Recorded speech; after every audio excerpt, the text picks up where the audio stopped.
Alors bonjour et bienvenue à Solo Hash Project. Aujourd'hui, on va faire du croton maison. Donc si vous êtes comme moi après avoir fait cette recette-là, il y a des bonnes chances que vous en achetiez plus jamais à l'épicerie. En tout cas pour ma part, ça fait une dizaine d'années que j'en ai pas acheté. Donc on va voir tout de suite les ingrédients.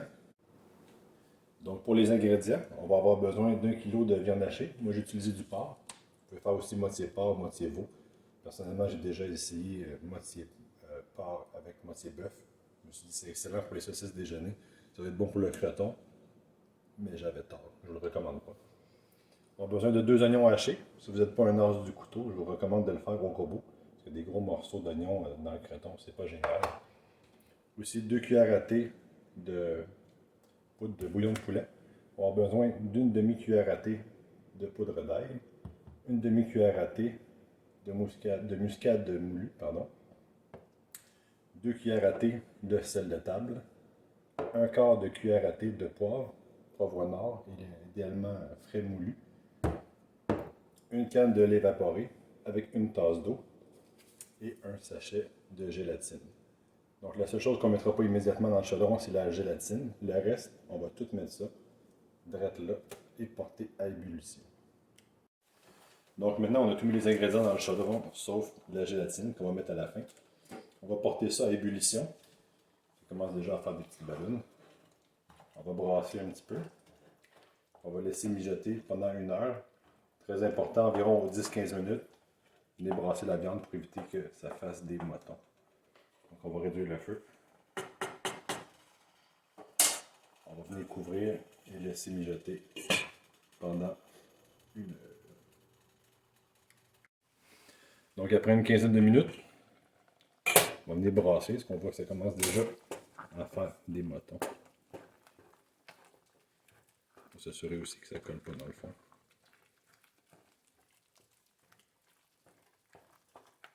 Et voilà.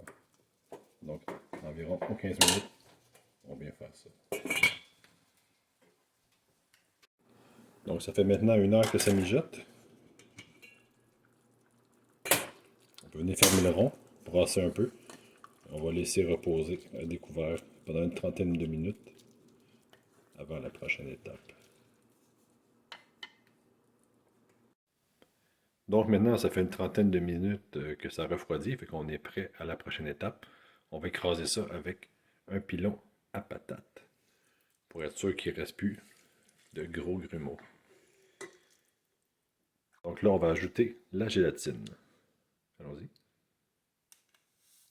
Et puis, on va brasser tout ça avec la cuillère.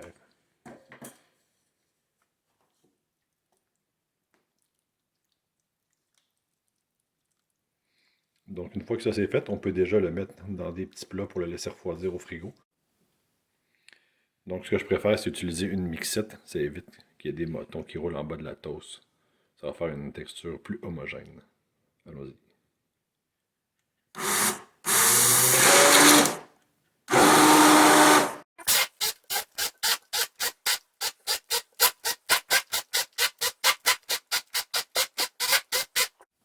Donc maintenant que c'est bien mélangé, ce qu'il nous reste à faire, c'est le compartimenter dans des petits plats. Et voilà. On s'entend que vous n'allez pas tout manger ça en une semaine. Donc il reste à séparer tout ça, puis on va le laisser une nuit au réfrigérateur pour que ça prenne sa super texture. Donc après une nuit au réfrigérateur, voyons ce que ça donne. Et voilà, ça a bien durci grâce à la gélatine. Tada! Il reste à déguster. Donc comme vous pouvez le voir, ça fait beaucoup de croton, mais la bonne nouvelle, c'est que vous pouvez le congeler jusqu'à environ 3 mois. Juste le laisser de 8 à 12 heures au réfrigérateur, puis vous allez pouvoir le manger. Donc si vous avez apprécié la recette, un petit like est toujours apprécié. Vous pouvez toujours mettre des commentaires et surtout vous abonner. Alors maintenant, la meilleure partie, il reste à bouffer. On va voir ce que ça donne.